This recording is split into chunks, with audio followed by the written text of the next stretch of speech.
Bonsoir à tous, soyez les bienvenus dans ce dernier journal de l'année. Voici les titres que nous allons développer ce soir.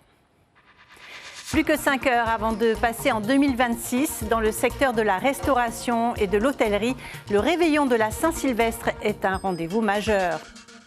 Nous serons en direct d'un établissement de la côte ouest de Tahiti où les équipes sont en effervescence. Heirani Chung, assistante directrice de la restauration, nous dira comment ces équipes s'organisent ce soir.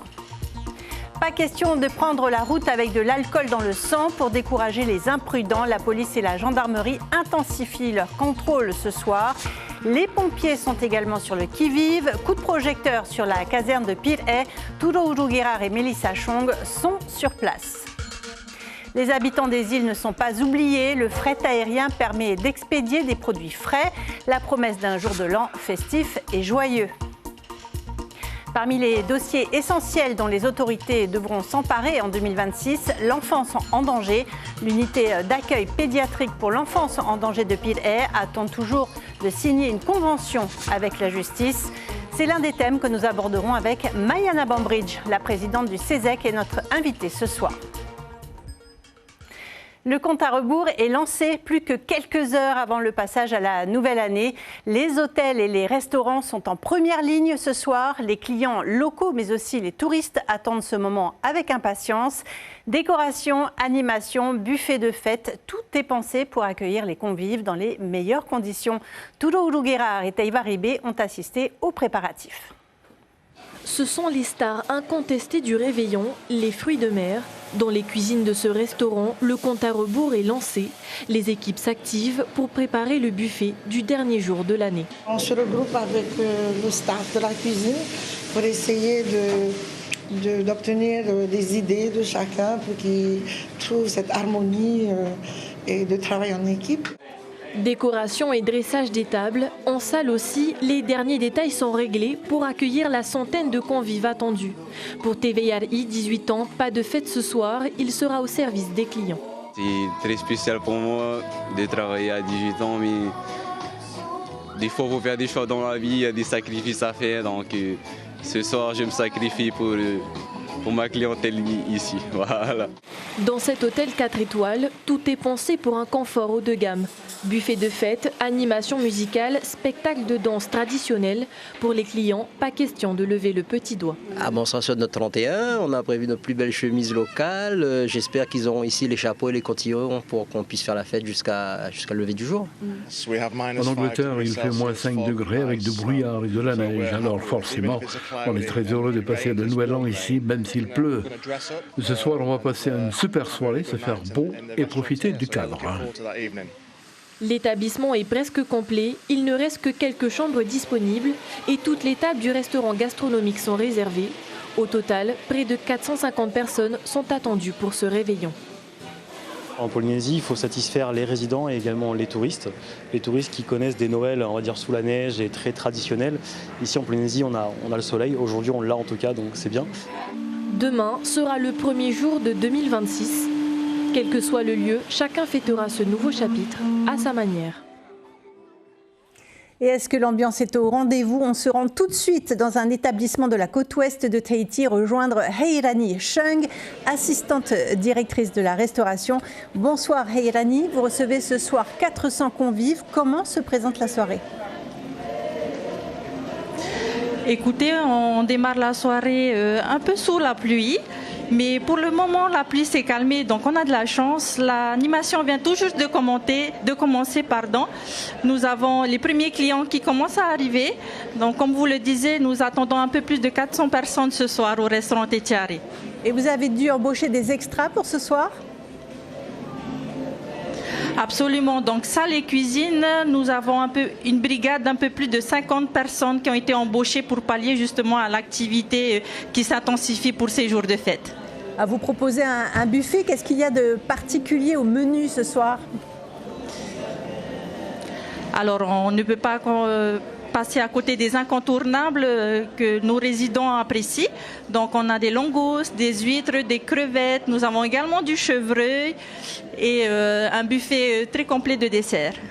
Alors, pour terminer, quel est le défi pour vous ce soir? Qu'est-ce qui vous préoccupe le plus? de satisfaire tous nos clients et que tous nos clients rentrent sains et saufs à la maison.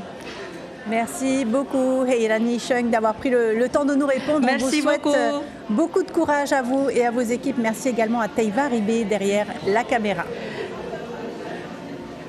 Merci. Il est la principale cause des accidents de la route en Polynésie, notamment chez les jeunes. Si vous consommez de l'alcool ce soir, ne prenez pas le volant. Trouvez un capitaine de soirée ou alors dormez sur place. 31 morts sur les routes, le bilan est déjà lourd cette année. La police et la gendarmerie sont présents ce soir pour effectuer des contrôles et réduire, si possible, les risques d'accident. On écoute le commandant de la compagnie des Îles du Vent au micro de Teiva Ribé. Les contrôles commencent dès à présent pour la soirée. Ils se poursuivront dans la nuit et reprendront de façon plus intense demain matin très tôt, à l'heure où les gens quitteront probablement les festivités. On recherche essentiellement les conduites addictives sous l'emprise de produits stupéfiants ou d'alcool. Autre acteur essentiel de la sécurité ce soir, les pompiers. Tourourou Guérard, bonsoir. Vous vous trouvez avec Mélissa Chong à la caserne de Pir'e. Eux aussi sont sur le pont ce soir.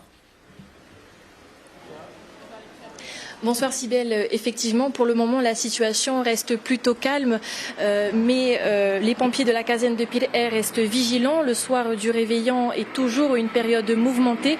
Accidents de la route et bagarres sont en général les interventions les plus fréquentes en ce 31 décembre. Et justement pour en parler ce soir, j'ai à mes côtés René Devandeville, chef de centre. René, bonsoir. Bonsoir. Merci d'être avec nous ce soir. Alors pour ce réveillon, vous êtes prêts ? Les équipes sont prêtes. Elles veillent à la population à partir de ce soir jusqu'à demain matin. Vous rencontrez actuellement le haut-commissaire Alexandre Rochat. Vous avez quelques points à lui transmettre ? En effet, donc ce soir on a la visite de courtoisie de monsieur le haut-commissaire qui passe au centre de secours, donc notamment pour apporter un message de réconfort et de soutien aux équipes qui travaillent cette nuit. Pas de points particuliers pour nous, juste des points de vigilance sur les routes ce soir. On va apporter et on fera le point ce soir avec le commissaire notamment. Le passage à la nouvelle année reste un moment spécial. Qu'est-ce que vous avez prévu pour marquer ? Oui, passage délicat pour nous en termes dans la partie professionnelle. C'est vrai qu'on a ces difficultés à passer l'année à l'année suivante, je veux dire. Donc on espère que la soirée se passera très bien, elle sera calme. Et éventuellement, aux alentours de minuit, nous serons là pour faire sonner les sirènes des véhicules et les gyrophares également pour marquer cette nouvelle année. Et pour finir, un message de prévention à adresser à la population ? Tout d'abord, un message de réconfort aux familles qui passent des moments difficiles en cette fin d'année. Un message de soutien à tous les collègues qui sont de corvée ce soir, si je peux dire comme ça les mots. Et notamment un message de prudence et de vigilance auprès des administrés sur la route. Et notamment faire attention aux comportements dangereux sur la route. Merci René Devandeville, donc chef de centre, d'avoir été avec nous ce soir. Le message est clair, prudence sur les routes. En tout cas, l'équipe de garde restera mobilisée sur place jusqu'à demain matin, 7h. Merci beaucoup Tourourou. Merci également à Mélissa Chong derrière la caméra. En ces fêtes de fin d'année, le service du fret aérien de l'aéroport de Tahiti Fa'a a été littéralement pris d'assaut. Les familles ont anticipé le jour férié de demain pour que les îles puissent fêter le nouvel an comme il se doit. Vous allez le voir, les agents du fret n'ont pas chômé. Ismaël Tahiata, Dylan Fels. Svelte, élancé et surtout dynamique, Emma a tout de la marathonienne. Sa course a démarré dès 6h ce matin. Au programme de la journée, gestion des guichets, prise en charge des clients et de leurs marchandises. Heureusement pour Emma, elle a une équipe solide derrière elle. 4 agents de plus en renfort. À la veille du Nouvel An, il y a beaucoup plus de travail. C'est pour ça que, comparé aux autres années, on a doublé nos effectifs, que ce soit les agents, les manutentionnaires pour la pesée, pour le conditionnement des colis. 75% des marchandises concernent l'alcool et les produits alimentaires, mais ce ne sont pas les seuls. D'autres produits transitent par le fret. Il faut amener un peu de quoi, des poulets, des boissons, des merguez. Là aujourd'hui, je viens déposer des alcools pour ce soir pour la fin de l'année. Voilà. D'accord, c'est pour ta famille? Oui, je dépose pour mon frère et ma belle-sœur. Comme le repas c'est à Tahiti, alors il y a du taro, mitihu et fei, tout ça quoi. J'ai expédié des robes pour la boutique Emio. avec quelques appliques de pêche pour faire nos pêcheurs. Le fret ferme demain. Les usagers ont donc anticipé cette interruption en déposant dès aujourd'hui leurs marchandises pour les vols de jeudi et vendredi. Le fret assurera notamment la garde gratuite des colis durant cette période. C'est l'un des grands défis de l'année 2026, l'aide à l'enfance en danger. L'UAPED de Pirée a été créé en octobre 2024, porté par l'association Te Pare Ora, mais il reste une étape majeure, la signature d'une convention avec la justice, afin que les auditions des enfants maltraités n'aient lieu qu'une seule fois au même endroit. Visite de cette unité pédiatrique avec Chiquita Teiva et Mélissa Chong. En Polynésie française, pas moins de 2300 enfants victimes de maltraitance sont placés par la justice. Des enfants murés dans le silence. Dans les locaux de l'UAPED de Pirée, l'unité pédiatrique pour l'enfance en danger, depuis un an, psychologues, médecins, infirmières puéricultrices les accompagnent. C'est vraiment l'accueil de l'enfant, la mise en confiance. De le rassurer, de passer un vrai temps avec lui afin qu'il se sente en sécurité. Je vais avoir un rôle un petit peu différent quand ça va être sous réquisition, parce que du coup il va falloir que je lui explique tout le côté judiciaire qui n'aura pas forcément été expliqué avant. Donc je vais lui faire visiter la salle d'audition Mélanie. La salle Mélanie, dont sont dotées également certaines brigades de gendarmerie, est cet espace où se dérouleront les auditions filmées des mineurs victimes. Ça permet donc, comme vous le voyez, d'avoir une salle cosy où l'enfant peut se sentir à l'aise avec l'enquêteur qui va lui poser les questions qui permettent de mettre à jour toutes les violences qu'il a pu vivre. Et de l'autre côté, là, on voit derrière moi la vitre sans teint, sont d'autres enquêteurs avec tout un système d'enregistrement à la fois visuel et auditif, et audio, et qui permet d'enregistrer tous les dires de l'enfant et de ne pas avoir à faire répéter l'enfant sans arrêt sur ce qui lui est arrivé. La salle Mélanie n'est pas encore officiellement inaugurée, mais en attendant la signature de la convention avec la justice, Marie, la psychologue, pourrait être amenée à intervenir discrètement auprès des enquêteurs. Sur réquisition et demande des enquêteurs, on peut être amené à participer à un double regard pendant l'audition de l'enfant. Nous, on n'y participe pas directement, mais par contre, on peut être aux côtés de l'enquêteur dans cette salle-là pour décrypter le comportement de l'enfant, notamment les signes, par exemple, psychotraumatiques, et aussi, pourquoi pas, pour aider à reformuler, poser des questions plus précises ou plus spécifiques pour faire avancer l'enquête. Libérer la parole de l'enfant victime de violence et le protéger, c'est aussi prévenir la délinquance de demain. Le point de départ de beaucoup de problèmes de santé à l'avenir. Et aujourd'hui, on parle beaucoup de la drogue et justement, on sait que ça peut amener après les adolescents, les jeunes adultes à avoir des troubles du comportement, des troubles dépressifs, à consommer plus d'alcool, de drogue, à se mettre en fait eux-mêmes en danger. Et donc, c'est aussi le but de prendre en charge les violences le plus tôt possible. En 2025, 250 familles ont été accompagnées. Que ce soit en présentiel ou par téléphone, chaque intervention de l'association a donné lieu à une action concrète. Et parmi les personnes qui ont porté ce projet, Mayana Bambridge, aujourd'hui présidente du CESEC, le Conseil économique, social, environnemental et culturel. Bonsoir, bienvenue. Bonsoir, Cybèle. L'UAPED reçoit déjà des familles, mais il reste cette convention à signer avec la justice. En quoi c'est important ? En fait, c'est important parce qu'aujourd'hui, l'UAPED existe, les locaux existent.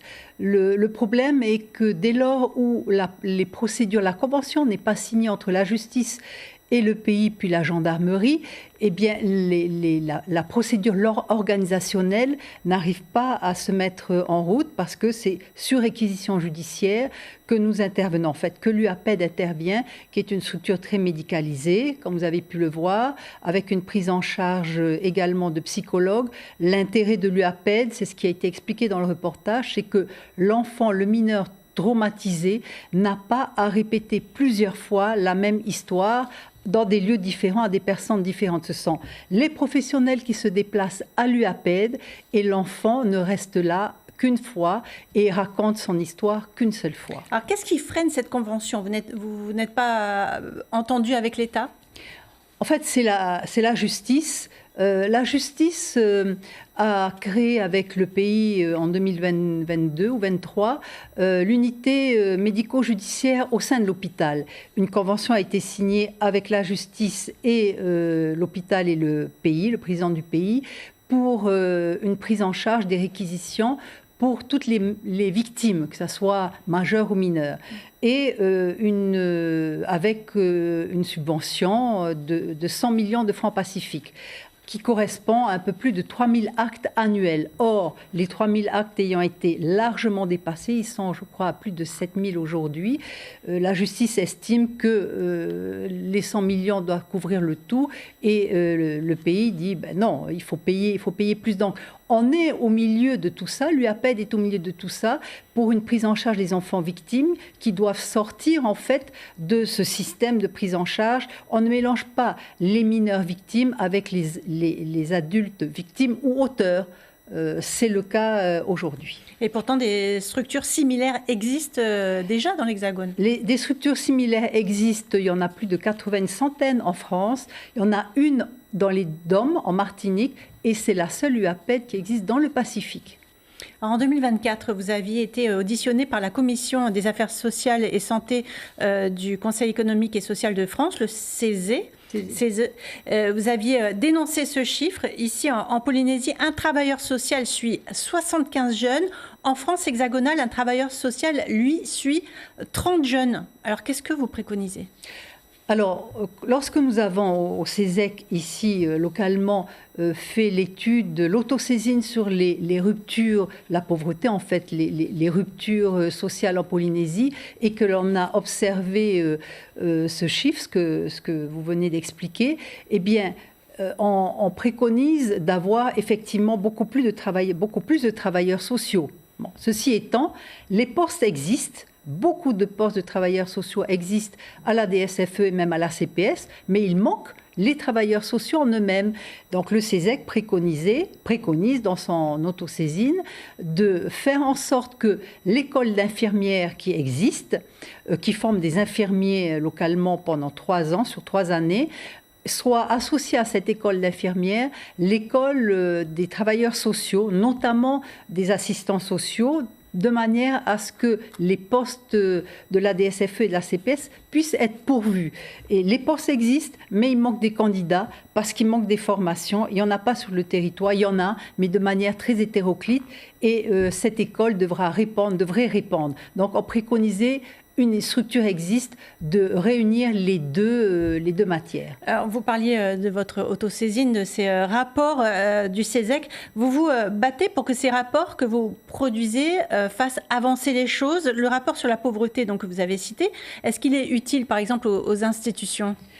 Alors, tous les rapports et tous les avis du CESEC sont forcément utiles. Dès lors où on nous saisit par obligation, parce que la loi l'oblige, nous donnons des avis, et ces avis sont en général suivis, pas systématiquement. Mais vous voulez aller plus loin, mais on veut aller plus loin. Des représentants. On veut aller plus loin, c'est-à-dire que nous avons demandé à l'Assemblée à ce que les rapporteurs des saisines qui sont rendus par le CESEC soient entendus dans la commission, simplement parce qu'au CESEC, nous recevons sur plusieurs réunions plusieurs invités de la société civile et des établissements du pays, alors qu'à l'Assemblée, ils réunissent la commission une fois, ils étudient le dossier sans pouvoir recevoir autant de personnes. Donc, les rapporteurs que nous avons sont la richesse d'explication de l'avis qui est rendu et pourquoi cet avis a été rendu dans tel sens plutôt que dans un autre. Donc, le temps est donné pour 2026. C'est ça. Merci beaucoup, Mayana Bambrich, d'être venue sur le plateau de la première. Et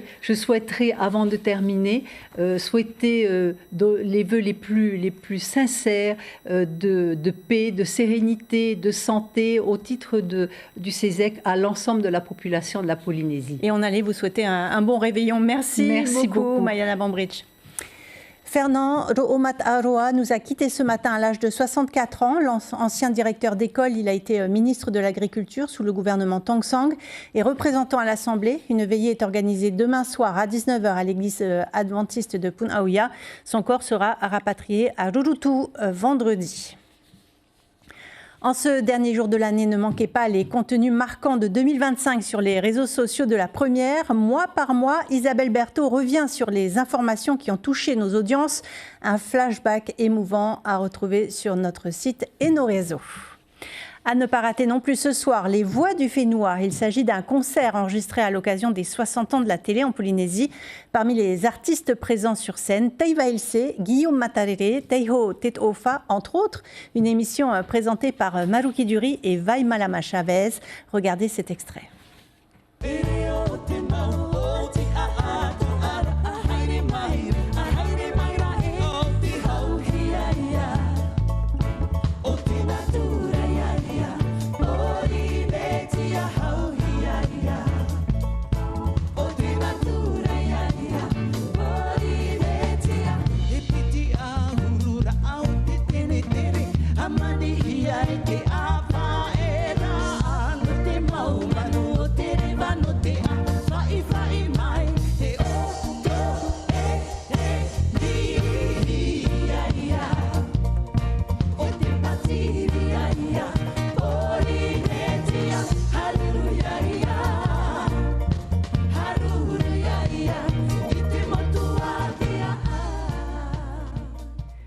Et on arrive au terme de cette édition marquée par les préparatifs du Nouvel An.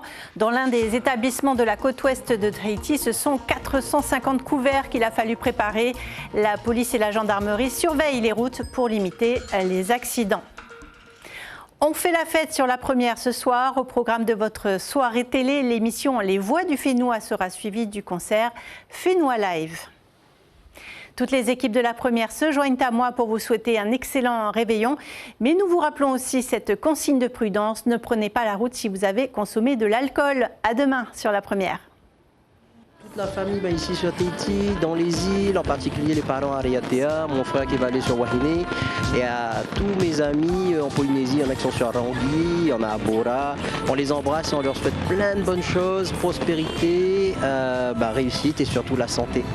Maruru, bonne année à tous. Bonne année.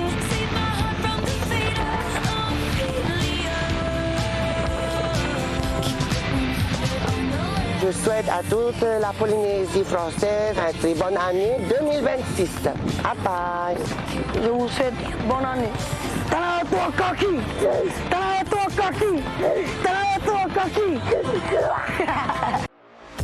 Retrouvez toute l'info sur WhatsApp en scannant notre QR code.